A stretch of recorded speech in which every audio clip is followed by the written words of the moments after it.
It's 1871.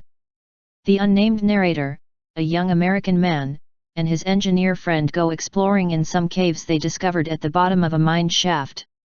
After a rope breaks, they're attacked by a giant lizard which kills the engineer.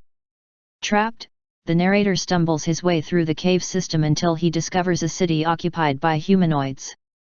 Luckily, the first people he meets, who call themselves Vrilya, are curious rather than aggressive towards him.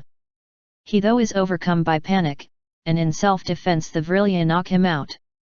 While the narrator is unconscious, the Vrilya learn to speak English by accessing the narrator's memories. When he wakes again they spend some time explaining their underground civilization. The narrator learns that millions of Vrilya live beneath the surface of the earth, where they fled millennia ago to escape a worldwide flood.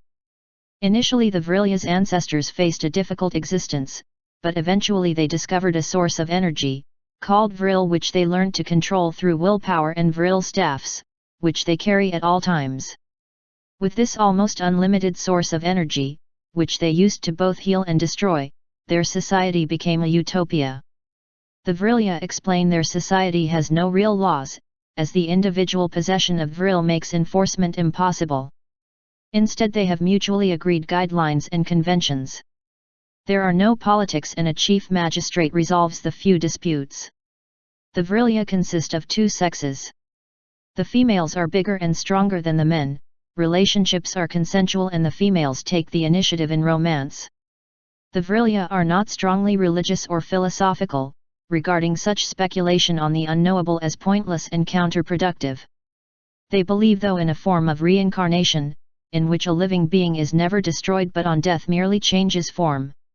When the narrator describes human civilization in what he regards as glowing terms, the Vrilya are horrified, despising democracy as government by the ignorant, nation-states as repressive, all organized politics as conflict-ridden and capitalism as barbarous. The Vrilya take it for granted that such savages as the narrator describes must one day be eliminated, though they take no pleasure in the thought. They explain how they have been forced to exterminate many inferior civilizations in their underground world, and they show the narrator Vril-powered weapons, such as city-destroying artillery shells, that are far in advance of human science. A Vrilya child takes the narrator to cull the giant lizard which killed his engineer friend. To do this he proposes to use the narrator as a lure. When the narrator objects, the Vrilya mind controls him and makes him sit by the lake inhabited by the lizard. The lizard appears and the child disposes of it with a single blast from the child's Vril staff. The narrator starts to sense that one of the Vril females, Z, is falling in love with him. Feeling that this could lead to disaster, he asks Z's father what to do. Z's father says that Vril society will not condone a liaison between a Vril and a savage and he will be murdered unless he dissuades Z from pursuing him.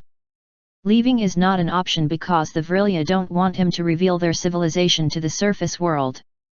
Though not attracted to Z, the narrator does form romantic feelings for a younger princess of the Vrilya.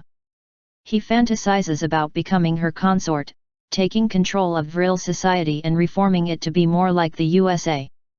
He is swiftly disabused of these dreams by Z, who tells him that any inkling of his attraction to the princess will sign his death warrant. She suggests that his only option is a platonic marriage to herself and exile in a remote underground area. The narrator rejects Z's plan. The Vrilya realize the narrator's attraction to the young princess and resolve to destroy him.